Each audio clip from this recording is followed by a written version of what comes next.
Assalamualaikum dan selamat sejahtera. Ini adalah resensi buku saya yang kedua yang berjudul Kisah Para Nabi. Buku ini telah ditulis oleh Ibnu Kathir ataupun Abul Fida Ismail bin Kasir Al-Quraisy. Buku ini adalah terjemahan semula oleh panel penterjemah dan disemak oleh Yang Berbahagia Datuk Abu Hassan Din Al-Hafiz. Tebalnya buku ini adalah sebanyak dia mempunyai 880 muka surat.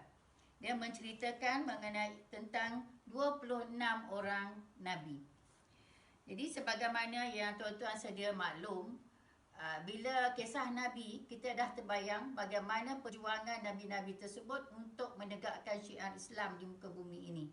Tapi apa yang saya nak bentangkan ataupun saya nak kongsi adalah mengenai keistimewaan Nabi-Nabi berkenaan. Okay, yang pertama, iaitu Nabi Allah Adam. Beliau adalah makhluk yang pertama dijadikan oleh Allah di syurga. Jasadnya telah dibuat daripada segumpal tanah yang diambil daripada 7 jenis tanah yang berbeza dan 7 tempat yang berbeza.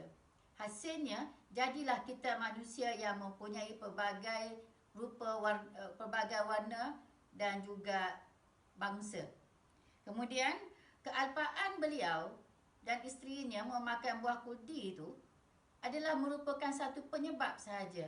Allah turunkan dia ke dunia dan umatnya ataupun zuriatnya yang akan memerintah muka bumi ini. Itu memang telah termaktub. Okay, yang kedua, Nabi Idris. Nabi Idris ni, Nabi Idris alaihissalam adalah orang yang pertama yang boleh menulis menggunakan pena ataupun pen. Beliau juga adalah orang yang pertama memakai pakaian yang berjahit. Beliau memakai pakaian daripada kulit haiwan. Kemudian Nabi Nuh alaihissalam. Nabi Nuh alaihissalam telah dikurniakan dengan kebolehan untuk membina kapal. Bayangkan pada zaman dulu kononnya tak ada sekolah dan sebagainya. Beliau telah mengerahkan bersama dengan pengikut-pengikutnya telah membina kapal di kawasan hutan belantara di atas gunung. Itu ada diceritakan dalam banyak buku ya. Kemudian Nabi Ibrahim. Nabi Ibrahim ni begitu patuh kepada Allah Subhanahu Wa Taala. Apa yang Allah buat dia akan buat tanpa, dia akan lakukan tanpa orang kata prejudis.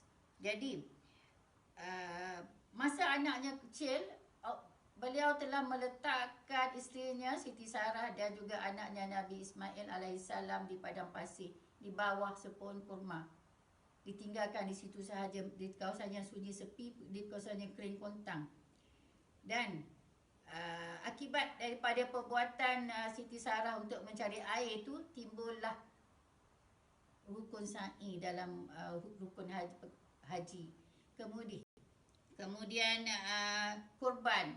Allah telah memerintahkannya untuk menyembelih anaknya. Jadi di situ lahirlah kurban. Kemudian Nabi Allah Yunus. Nabi Allah Yunus ni beliau sanggup mengorbankan nyawanya untuk menyelamatkan orang lain. Kisah dia macam ini. Semasa beliau ni berlayar, kapal yang dinaikinya hampir karam. Jadi mereka telah pun membuang barang-barang yang ada dalam kapal walaupun serban. Tapi kapal masih karam, nak karam juga. Jadi Nabi Allah Yunus kata, biarlah dia yang terjun ke dalam laut. Jadi begitulah sikapnya. Sanggup mengorbankan diri untuk menyelamatkan orang lain. Tapi apa yang terjadi? Bila beliau telah masuk ke dalam air tersebut, dia telah ditelan oleh ikan nun dan dia hidup dalam perut ikan nun. Setelah 40 hari dia terdampar di tepian pantai. Itu kisah Nabi Yunus. Kemudian seorang lagi Nabi, iaitu Nabi Daud. Nabi Allah Daud ni alaihissalam, beliau telah diberi kebolehan untuk membuat baju besi. Daripada hasil baju itu telah mendatangkan sumber pendapatan kepadanya. Beliau telah menjual selai baju besi yang digunakan untuk peperangan dengan harga 6,000 dirham. Kemudian kelebihan yang lain ialah suaranya amat merdu. Ketika dia membaca kitab, unggas pun terpesona. Manusia betah lagi. Kemudian Nabi Allah Khidir alaihissalam. Nabi Allah Khidir alaihissalam ni boleh nampak masa depan seseorang. Jadi dia tahu, katalah dia nampak budak A, si Polan ni. Jadi dia tahu apakah masa depannya.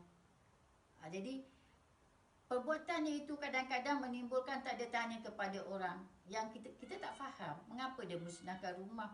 Mengapa dia baiki itu? Mengapa dia buat begini? Sebab dia bukan jenis menerangkan kepada pengikutnya ataupun orang yang melihat. Tapi kalau tanya, dia akan sebutlah. Kemudian Daniel. Nabi Allah Daniel ni, alaihissalam ni, dia telah berdoa kepada Allah Subhanahu Wa Taala bahawa dia apabila dia wafat ataupun bila dia mati, dia hendak dikuburkan oleh umat Nabi Muhammad. Jadi apa yang terjadi? Beliau ni telah mati di bawah pokok dan akar pokok itu telah pun melilit tubuhnya. Jenazah beliau ni telah pun dijumpai 300 tahun kemudian tanpa cacat cela, tidak reput, tidak dimakan oleh binatang buas. Siapa yang jumpa? Umat Nabi Muhammad zaman Saidina Umar. Jadi begitulah dia punya, apa orang kata, dia begitu yakin sekali dengan apa yang dia minta kepada Allah, dan Allah memang telah memakbulkan permintaan Nabi Daniel ini. Jadi itu adalah di antara keistimewaan Nabi-Nabi yang terdapat dalam buku ini. Jadi kalau kita nak baca, nak tahu tentang keistimewaan Nabi yang lain, kita kena bacalah buku ini. Ya, jadi apa yang saya baca ini adalah benda yang saya rasa begitu menarik perhatian saya. Selain daripada cara Nabi itu untuk menegakkan syiar Islam, cara dia untuk berhadapan dengan umat manusia. Jadi apa yang saya sebut tadi adalah keistimewaannya. Jadi ini adalah sekian saja resensi buku Kisah Para Nabi pada kali ini. Nanti kita akan jumpa lagi untuk resensi buku yang ketiga. Sekian, terima kasih.